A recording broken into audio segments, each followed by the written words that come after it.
Mapagpalang araw po sa ating lahat. Ngayon ay ibabahagi ko sa inyo ang video ng kampletong katanungan at tamang sagot sa CDE Portal Exam. Ito po ang 52 items random question na lumalabas sa CDE Online Actual Portal Exam na 25 items. Kung saan ang passing score ay 80% kaya kinakailangan mong makakuha ng 20 tamang sagot sa 25 items na katanungan sa LTMS Portal Exam. Para makakuha ka ng passing score sa CDE Certificate na requirements para sa pag-renew ng iyong lisensya. Dahil gaya ng nasabi ko sa unang video natin tungkol sa CDE exam ay may mga nababagong katanungan sa kada take nyo ng online portal exam sa LTO. Kaya ito ginawa na po natin ng video ang kampletong mga tanong sa CDE online portal exam, para mas maisaulo nyo ang mga ito at natitiyak ko sa inyo na kaya ninyong maperfect ang 25 items na exam sa online LTMS portal ng LTO. Kaya pag-aralan nyong mabuti at isaulo ang mga katanungan ito dahil ito mismo ang matutunghayan nyo sa CDE Validation Exam. At isa pa dito ay totoo nga talaga na may mga branch ng LTO, ang hindi na tumatanggap ng CDE Certificate na ginawa mo sa bahay o yung naka-print out na ito ang mga comments ng ating mga viewers doon nga sa kanilang branch na pinagrenewan ng lisensya ay pinagtatake sila uli ng actual CDE validation exam gamit ang kanilang cellphone o ang computer na pinagagamit ng LTO branch. Kaya hinihikayat ko kayo na panoorin ng buo ang videong ito para basic lang sa inyo ang pag-exam, at di na kayo maabala. Ilang taon ang maaaring ibigay na lisensya sa isang driver na walang traffic violation? 15 taon na lisensya, 5 taon na lisensya, 10 taon na lisensya. Tamang sagot, 10 taon na lisensya.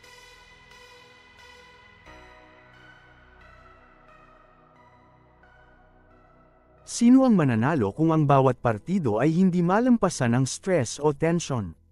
Insurance company, opisyal ng adjudication, wala sa agresibo o sa biktima. Tamang sagot, wala sa agresibo o sa biktima. Ano ang taas ng isang bata upang ito ay hindi na kailangang gumamit ng child restraint system? 180 cm pataas. 150 cm pataas. 100 cm pataas. Tamang sagot, 150 cm pataas. Ano ang dapat gawin ng isang driver habang siya ay nagmamaneho sa pampublikong kalsada? Pagsagot sa tawag sa pamamagitan ng pag-text para makaiwas sa sakuna sa kalsada. Sagutin ang mga tanong ng mga pasahero ng maligalig. Mag-concentrate sa manibela at sa kalsada. Tamang sagot, mag-concentrate sa manibela at sa kalsada. Kailan mo kailangan dapat gamitin ang seatbelt? Bago umabante. Kung nagmamaneho ng 10 km/h pataas. Kung magmamaneho sa malalaking pampublikong daan. Tamang sagot, bago umabante.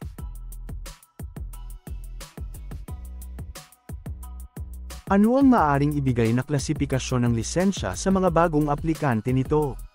Kahit alin sa dalawa, professional driver's license, non-professional driver's license. Tamang sagot, non-professional driver's license. Ano ang dapat gawin ng isang driver pagkatapos niyang mag-overtake sa isang sasakyan? Tumingin sa mata ng driver. Manatiling magmaneho sa nasabing lane. Bumalik sa orihinal na lane ng maingat. Tamang sagot, bumalik sa orihinal na lane ng maingat. Ano ang dapat gawin ng isang driver kung ang isa pang sasakyan ay gustong mag-overtake? Tumabi sa gilid ng kalsada. Bilasan ang takbo. Ipagpatuloy ang naturang bilis. Tamang sagot, ipagpatuloy ang naturang bilis. Kailan maaaring gumamit ng telepono habang nagmamaneho? Pagtawag sa mga awtoridad para i-report ang krimen o aksidente. Tawagan ang kapatid upang isara ang mga pinto bago matulog. Tawagan ang mga awtoridad para ipaalam ang sirang traffic light. Tamang sagot, pagtawag sa mga awtoridad para i-report ang krimen o aksidente. Ilang pulgada maaring maglagay ng telepono mula sa dashboard ng sasakyan? 6 na pulgada, 4 na pulgada, 2 pulgada. Tamang sagot, 4 na pulgada. Ang iyong lisensya ay nag-expired na. Pinapahintulutan ka pa bang magmaneho sa pinakamalapit na LTO upang i-renew ang iyong lisensya? Oo, basta sumunod ka sa batas trapiko. Hindi. Oo, basta dumiretso ka sa pinakamalapit na tanggapan ng LTO at huwag hihinto sa daan. Tamang sagot, hindi.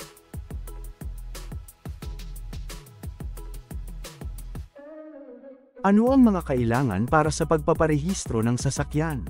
Inspeksyon ng sasakyan at emission test sa LTO.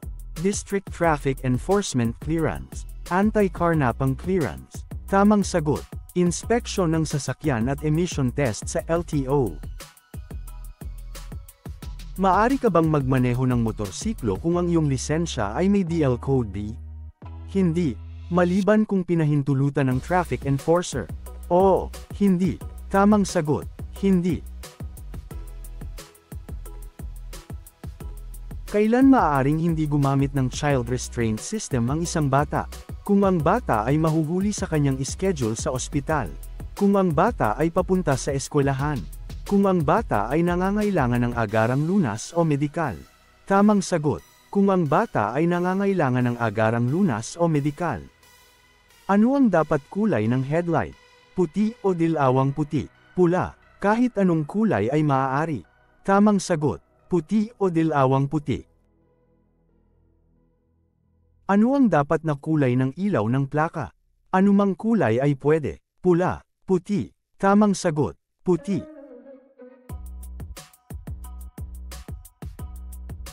Saan maaaring ikabit ang karagdagang lamp ng motorsiklo at patungong direksyon? Nakatuon pa kaliwa, nakatuon pa kanan, nakatuon pa ibaba. Tamang sagot, nakatuon pa kanan. Ang top box ay na-disenyo para sa mga motorsiklo na aprobado ng DTI ay hindi na kailangan ng inspection, rehistro o mahuli basta. Lahat ng nabanggit, nakakabit na maayos at ligtas sa motorsiklo. Makakakarga ng 2 na buong helmet. Tamang sagot, lahat ng nabanggit. Normal bang magmaneho sa gitna ng putol-putol na guhit? Oo, ito ay alinsunod sa kasalukuyang batas trapiko. Oo, hindi. Tamang sagot, hindi. Saan dapat ilagay o ikabit ang plaka ng motorsiklo? Sa likuran ng motorsiklo, sa tangke ng gasolina ng motorsiklo, sa takip ng tangke ng motorsiklo. Tamang sagot, sa likuran ng motorsiklo. Maari bang gamitin sa pampublikong daan ang motorsiklo kung ito ay wala pang rehistro? Oo, kung ang pagbiyahe ay may pahintulot ng dealer nito. Hindi. Tamang sagot, hindi. Kailan maaaring mag-overtake sa isang kurbada? Anumang oras na gusto ng driver na mag-overtake. Kung ang nakikita ng driver ay nasa 1 kilometro at kung ang kalsada ay walang guhit na nagbabawal mag-overtake. Kung ang driver ay makikita niya 150 na metro at walang senyal sa kalsada na nagbabawal dito. Tamang sagot, kung ang driver ay makikita niya 150 na metro at walang senyal sa kalsada na nagbabawal dito. Anong kulay ng ilaw ang maaaring idagdag sa harap ng sasakyan? Kahit anong kulay ay maaari. Pula, puti o dilawang puti. Tamang sagot, puti o dilawang puti. Ang isang kompartamento na nakakabit sa gilid ng motorsiklo na hindi tataas sa upuan ng motorsiklo na itinuturing na accessory nito. Saddlebags, box. Customized top box. Top box. Tamang sagot, saddlebags, box. Kailan ginagamit ang alcohol breath analyzer? Aba, kung ang driver ay pumasa sa lahat ng field sobriety test. Kung ang driver ay bumagsak ng isa sa mga field sobriety test. Kung pinilit ng enforcer na gamitin ang ABA test. Tamang sagot, kung ang driver ay bumagsak ng isa sa mga field sobriety test. Alin sa mga sumusunod na pahayag ang totoo? Ang isang may hawak ng DL na may awtoridad na magmaneho ng manual transmission, MT, ay hindi pinapayagan na magmaneho ng mga sasakyan na automatic transmission AT, ang driver na may hawak na lisensya para sa automatic na sasakyan ay pwedeng magmaneho ng sasakyang manual. Ang driver na may hawak ng lisensya para sa manual transmission ay maaaring magmaneho ng may automatic na transmission. Tamang sagot, ang driver na may hawak ng lisensya para sa manual transmission ay maaaring magmaneho ng may automatic na transmission. Kailan mo maaaring ipahiram ang iyong lisensya sa pagmamaneho? Sa mga taong nag-aaral magmaneho, kailanman ay hindi pinahihintulutan. Sa oras ng emergency, tamang sagot, kailanman ay hindi pinahihintulutan. Anong edad maaaring sumakay sa harapan ng isang bata na naaayon sa RA 11,229? 18 na taon pataas, 13 taong gulang pataas, 16 na taon pataas. Tamang sagot, 13 taong gulang pataas. Sino ang hindi sakop sa ilalim ng Republic Act No. 10,666 o Children's Safety on Motorcycle Act?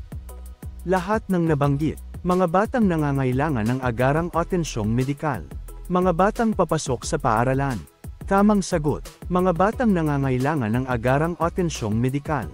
Ano ang mangyayari kung hindi pumayag ang driver na magpasuri dahil lumabag siya sa batas na bawal magmaneho ang nakainom ng alak? Pagkaalis ng rehistro ng sasakyan. Pagkumpiska sa lisensya at automatic na revocation. Pagsuspende sa lisensya sa loob ng 2 taon. Tamang sagot, pagkumpiska sa lisensya at automatic na revocation. Anong linya ang dapat mong gamitin sa 3-lane na expressway kung ikaw ay nagmamaneho ng kotse? Sa unang lane, pangalawang lane, pangatlong lane. Tamang sagot, pangalawang lane. Maaari bang gamitin ang duplicate o kopya ng lisensya sa pagmamaneho? Hindi, maliban kung pinayagan ng traffic enforcer. Oo, kung ang duplikadong kopya ay katulad mismo ng kulay ng orihinal. Tamang sagot, hindi. Maaari bang gamitin ang isang child restraint system kung ito ay expired na kahit maayos pa ang kondisyon? Oo, basta't ito ay pinapayagan ng traffic enforcer. Hindi. Tamang sagot, hindi.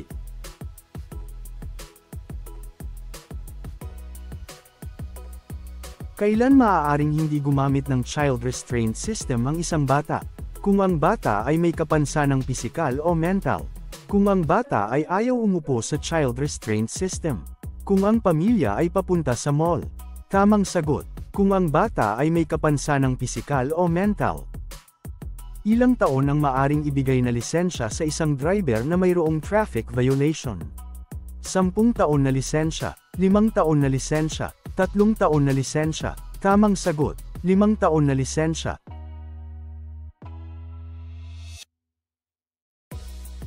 Ilang oras maaaring gamitin ng Temporary Operator's Permit, TOP, sa pagmamaneho? 48 oras, 72 oras, 24 na oras. Tamang sagot, 72 oras. Maaring ay suspende ang rehistro ng sasakyan kung ang sasakyan ay maayos na nakapasa sa inspection. Ang sasakyan ay hindi kaaya-aya.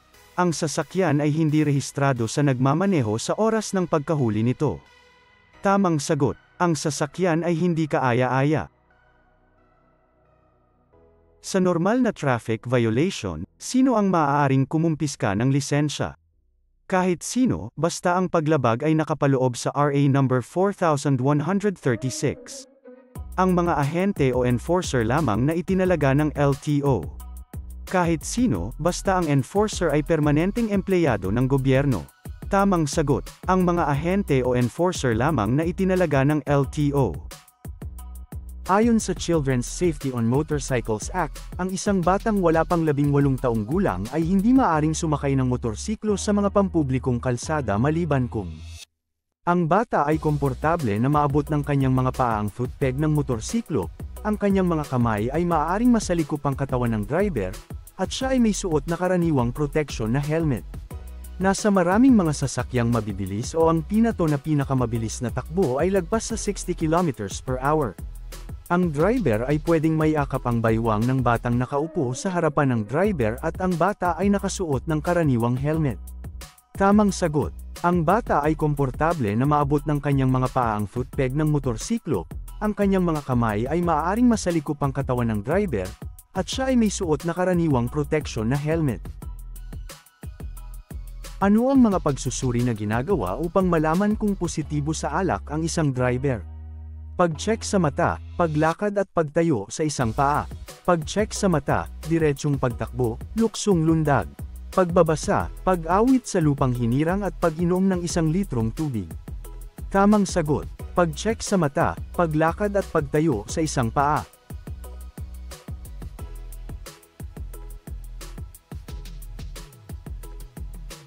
Sino ang may pananagutan kung ang isang motorsiklo ay ginamit sa krimen?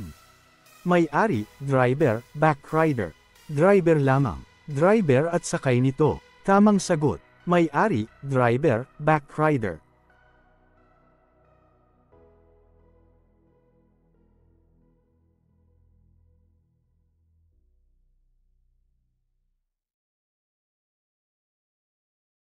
Maaari bang bigyan ng 10 taon na lisensya ang isang driver kung ito ay mayroong huli o traffic violation?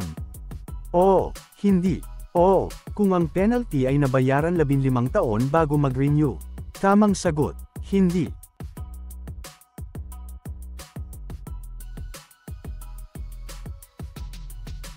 Ang 30 araw na suspensyon ng lisensya sa pagmamaneho ay ipapataw kung ang paglabag sa trapiko ay mabigat.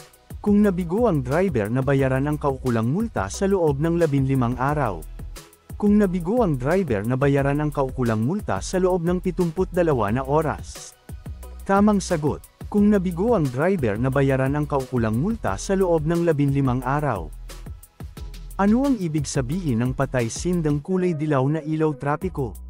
Huminto sa tamang hintuan, magpatuloy ng maingat, magmaneho ng may tulan na 40 km/h. Tamang sagot, magpatuloy ng maingat.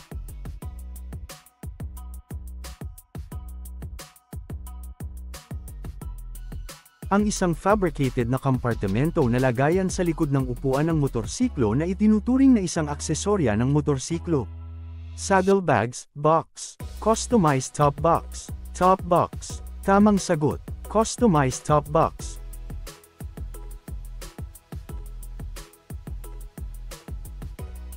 Ano ang pangunahing layunin ng regular na pag-inspeksyon ng isang sasakyan? Para tingnan ang pagganap ng driver sa kanyang pagmamaneho. Para tingnan ang kaayusan ng sasakyan. Para siyasatin ang mga numero ng chassis at motor ng sasakyan. Tamang sagot, para tingnan ang kaayusan ng sasakyan. Sa pangkaraniwan, anong sasakyan ang maaaring gumamit ng pangatlong linya ng expressway? Para sa mga trucks at buses. Sa overtaking lamang, mga kotse lamang. Tamang sagot, para sa mga trucks at buses.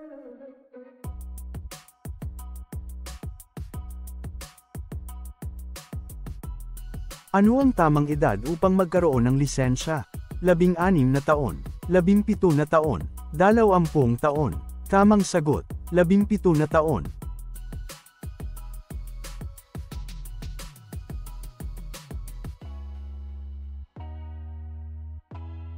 Ano ang maaaring mangyari kung ipagwalang bahala ng driver ang sinyas trapiko? Aksidente o road crash? Wala, sasaya ang mga pasahero. Tamang sagot, aksidente o road crash.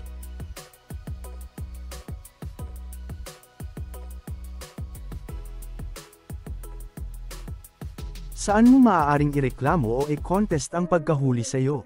Sa tanggapan ng adjudication, sa kalsada, bago umalis ang enforcer. Sa alinmang tanggapan ng adjudication. Tamang sagot, sa tanggapan ng adjudication. Ano ang dapat mong gawin pagkatapos mag-park at bago bumaba ng sasakyan?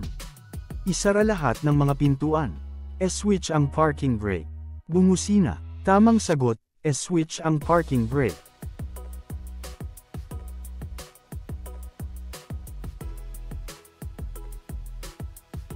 Ano ang dapat na kulay ng ilaw ng preno? Puti, kumikinang na pula, dilaw. Tamang sagot, kumikinang na pula.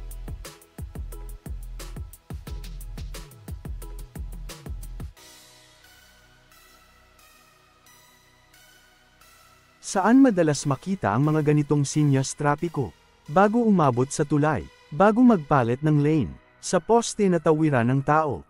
Tamang sagot, sa poste na tawiran ng tao. Salamat sa panunood, pa-subscribe ko at panoorin ang kasunod na video.